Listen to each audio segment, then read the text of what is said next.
एक बड़ी सुंदर चरित्र आता है। एक बहुत अभिमानी व्यक्ति, बहुत अहंकारी व्यक्ति, बहुत बहुत अहंकार, वैभव का, सत्ता का, धन का, दौलत का, प्रतिष्ठा का, मान का, सम्मान का। एक दिन वो गांव में पंगत में गया। अब गांव में पंगत में गया, लाइन से भोजन चल रहा था, वो भी जाकर बैठ गया। अब उधर से पापड़ परोसने वाला आया, सबको एक एक एक एक एक एक एक एक पापड़ देता गया। वो बेचारा आखिरी में गया तो उसके बर्तन में पापड़ आधा बचा। अब जो अहंकारी व्यक्ति बैठा था उसके पास वो पापड़ देने पहुंचा और उसकी थाली में, उसकी पत्तल में उसने आधा पापड़ रख दिया। अब जो उसने देखा कि सबको एक एक दिया और मुझे आधा दिया, आन दे बेटा, बदला तो तू मैं लेके मानूंगा, तेरे को आधा पापड़ मेरे को दिया है। उसने कुछ नहीं बोला, वो गुस्से में लाल हुआ, आधा पापड़ भी उसने पत्तल में छोड़ दिया और छोड़ के मन में सोचा तू ही खा ले, नहीं खाना, जा, सबको एक एक दिया ना, मुझे आधा। और उसने आधा पापड़ नहीं खाया, छोड़ दिया और उठ गया और वो अहंकारी व्यक्ति चले गया। और गांव में जाने के बाद उसने 15 दिन बाद 40,000 रुपये खर्च करे और 40,000 रुपये खर्च करके पूरे गांव का पंगत रखी।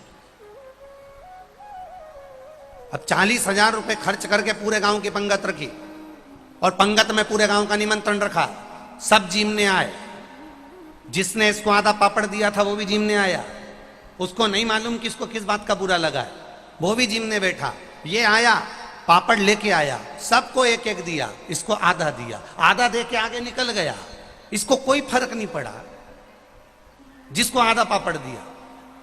वो अहंकारी व्यक्ति वापस आया, आकर उससे पूछा, पता चल गया तुझे? इसको कहते हैं बदला लेना। अब वो पापड़ खा रिया था, उसने कहा कैसा बदला लेना? उस दिन मैं पंगत में बैठा था, तूने मुझे आधा पापड़ दिया था, आज तू पंगत में बैठा, मैंने तुझे आधा पापड़ दिया, कैसा लगा? उसने कहा, अरे भैया मुझे तो मालूम ही नहीं कब कौन सी पंगत और कौन सा आधा पापड़, तुम्हें किसी बात का बुरा लग गया था क्या पापड़ से? अगर बुरा लग गया था तो उसी दिन बोल देते तो मैं आपको क्षमा मांग लेता, सॉरी कह देता, आपके चरण पकड़ लेता। कम से कम इतने दिन तक बेर अपने मन में तो लेकर नहीं बैठते और 40,000 खर्च भी नहीं हो पाते। दुनिया का व्यक्ति बदला लेने की सोचा। इसने गाली दी, हम पलटकर गाली देंगे। इसने अपशब्द किया, हम पलटकर अपशब्द कहेंगे। इसने ताना दिया, हम पलटकर ताना देंगे। इसने मेरे साथ ऐसा किया, हम पलटकर इसके साथ ऐसा करेंगे। शिव महापुराण की कथा कहती है, बदले की भावना को छोड़कर स्वयं को बदल लीजिए। जिस दिन हम स्वयं को बदल लेंगे उस दिन मेरा महादेव पार्वती जी के साथ आपके दरवाजे पर खड़ा मिलेगा। अपने आप को बदलना है हमें।